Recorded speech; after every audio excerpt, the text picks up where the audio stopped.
Hi, you're watching Edtalk. I'm your host, Angela Nichols. Edtalk is a show for you, our SCS educators. You have a voice, and the impact you make on our children every day is the key to our district's success. I'm joined in the studio by two wonderful teachers, Johnathan from Westhaven Elementary and Katrina from Willow Oaks. Let's get started. The 2018-19 school year has begun. Yes, it has. How are you approaching the school year?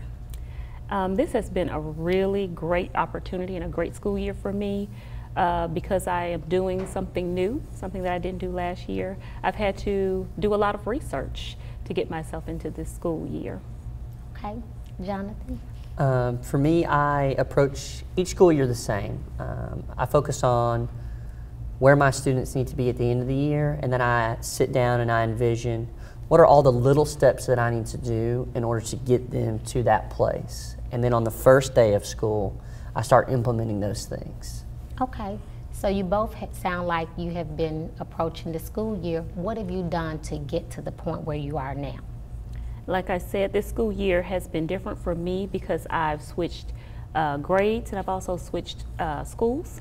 So I've had to get online, do some research. I've had to talk to some teachers. I have been in upper elementary and now I'm in kindergarten, which I've been loving. But I've had to really familiarize myself with those kindergarten standards, as well as familiarizing myself with the first grade standards, because as teachers know, some students are ready to move forward and we have to be ready to move forward with them. So I've done a lot of research with other teachers and also just online. Okay. Johnathan? For me, the key word is being reflective. So I sat down this summer and I wrote down the things that I did really well, that really helped my students to learn. And then I wrote down the things that I didn't do very well last year, and made an action plan of how I was going to change that this year. So if I didn't teach each class with fidelity, I taught one class really well, but then by the end of the day I was really tired. My feet hurt, and I didn't necessarily give them my best. Well, I wrote that down that I want to teach every class the same way. So my main getting prepared was to be reflective. Okay, so I'm hearing two key words, preparation and reflection, and I'm also hearing during your summer vacation. So let's talk a little bit about how important it is to spend some time preparing and reflecting even though we're on summer break. Right. As teachers, we want to enjoy ourselves over summer. We want to relax, and we need that because it refreshes us. But we also have to continue to move forward, because when we get back into that classroom, those students are ready to go on day one, and we need to be ready to go on day one. And so as a teacher, I just feel it is my responsibility to continue to prepare myself, to plan, and to understand even more about the career I've chosen, even as the summer is going on. Okay. For me, the biggest thing in terms is there's so many tasks at the beginning of the year, and if I don't go ahead and get a head start, I feel like for the next 9 months of the school year, I'm behind. I'm always behind, and I'm always trying to catch up. So the summertime is a great time to get started on the right foot and actually be ahead so that I can navigate the year in the best way possible. Okay. And so, Katrina, I heard you mention that you're in a new grade level, and Johnathan, I know you're doing a new content area. Are there any other barriers that maybe you run into so far, even though we're only 8 days in? And if so, how have you handled them? Right. Time has been one of the barriers that I've run into. There just never seems like there's enough time to do all the things that you want to do. Thankfully at my school, I receive quite a bit of planning time, but even outside of school hours, I continue to make sure that I'm preparing materials, that I'm planning, and it's just something that I need to do to make sure that I'm ready when I walk in the door the next day for my students. I handle that by doing a little work when I get home each night, and a little bit on Saturday. I do try to take a day for myself just to relax, and I feel that's important too, but I also want to make sure that I'm ready when my students come in. Absolutely.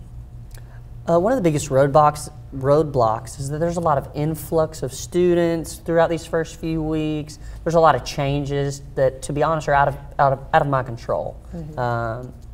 Assemblies, fire alarms, instructional interruptions. But I found the easiest way to overcome that, number one, is to overplan, but overplan with flexibility. So I may have something planned for right now and something pops up, but I have the ability to move that to later in the day. And secondly, I over-prepare materials. So I don't just make, if I have 75 students, I don't just make 75 copies. I make 85, because tomorrow I might get 5 students. And I don't want to be scrambling, saying, well, I need to go make 5 more copies so that I have extra papers. Over-plan, and then I over-prepare. Okay, sounds good. So it sounds like both of you are off to a great start. Tell me about some highlights that's going on so far.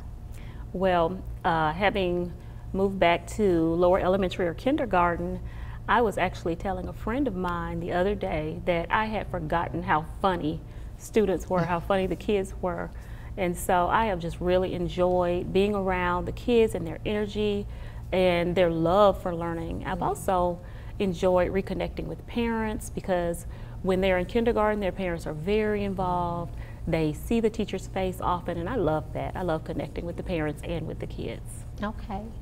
My highlights are during the first week of school, when students have been gone all summer and they come back and they're just so excited to meet you. They're so excited in the hallway when you shake their hand or give them a fist bump and say good morning. And they just well up with joy knowing that an adult loves and cares about them and is really genuinely excited to see them. Okay, so it sounds like both of you all still have that excitement. The school year is going well. What is some advice that you would give to teachers so far? I would just say, as Johnathan said, be flexible. We try to prepare, we try to think of everything, but we have to understand that sometimes things will happen and we may have forgotten something or not gotten something together. There's still time. You can still reset some of the systems that you have in place. If something isn't working well, it can be adjusted. You just need to continue to push forward and plug on, and you'll get your classroom running like you want it to run.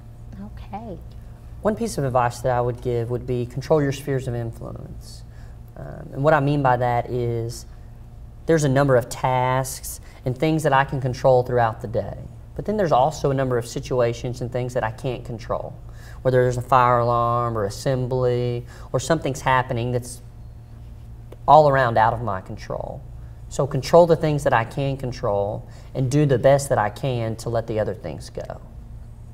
I'd like to thank Katrina and Johnathan again for joining us for this important conversation. Thanks for watching Ed Talk. See you next time.